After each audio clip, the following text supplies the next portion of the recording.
Hi, it's Will from stormthecastle.com, and this is a tutorial on how to make a jug terrarium like this. And this one's actually a pretty big one, you can see. 6-gallon. This is a 6-gallon winemaker's carboy. And it's a really fun project. I really enjoy something like this. And I will show you the tips and techniques for how to do this, to get everything in there. But you don't have to do a big one like this. You can do a small one like this in a 1-gallon jug, which I've started, but I haven't finished. But I'll show you the whole process of how to do it and how to get the plants and everything in there.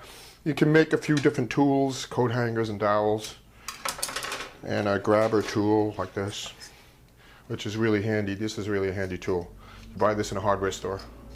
It grabs things. But but this is a self-sustaining little ecosystem in here that if you get it right, with the right amount of water, it'll maintain itself for long periods of time. You don't have to water it or just give it moderate sunlight. So, and in this one I put some little figures in there. I don't know if you can see them. Little Spartan warriors.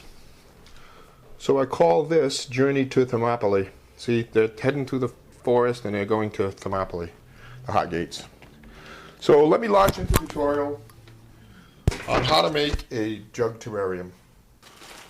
Okay, we've washed out our jug with mild soapy water and rinsed it really well because we don't want residue in there.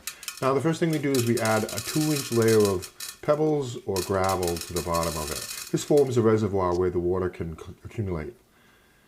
Then we put a thin layer of sphagnum or Spanish moss in there.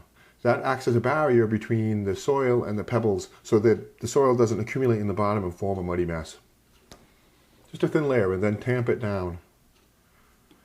You know, a terrarium, there's a little bit about a terrarium, and I have a lot of information about them on my website about how to care for them in sunlight and watering and stuff like that. But let's continue on.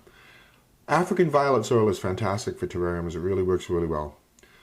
I find it's good to just let the soil drop in with a funnel right in the middle, just like this.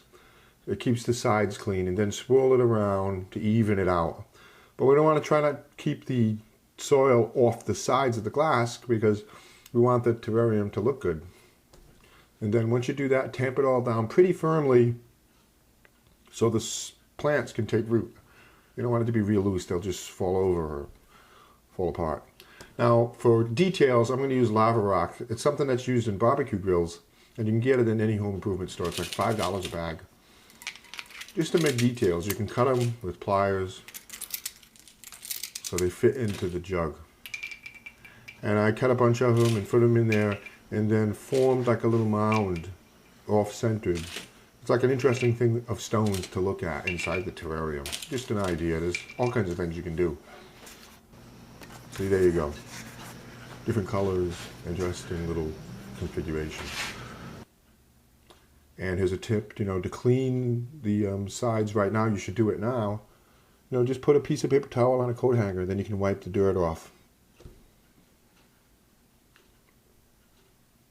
Now the plants. Lots of plants you can use. You can use ferns, you can use baby's tears, you can use ivy that doesn't grow too fast, small leaf ivy.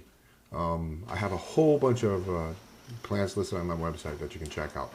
Take the root ball, just the root ball, put it in a grabber tool, and I didn't say it, but I had previously dug a hole with a dowel. Now I'm putting that plant right in the hole. Dig a nice deep hole so the plant sits in there. And then use tools to tamp down the soil and root the plant in place. You have to think about how it's going to look and where you want to put the different plants.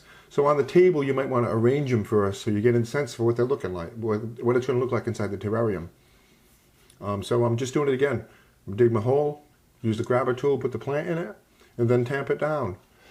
So for this configuration, I got the rocks kind of to the forward. We're only going to be looking at it from one view. So I have the larger ferns in the back.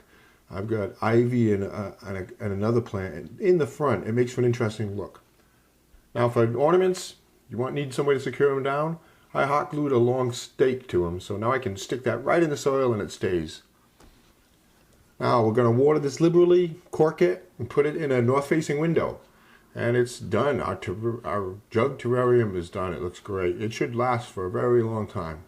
Lots more stuff on my website, stormthecastle.com. All kinds of terrarium things. And here on my YouTube channel. There's the Spartan Warriors. Thanks for watching.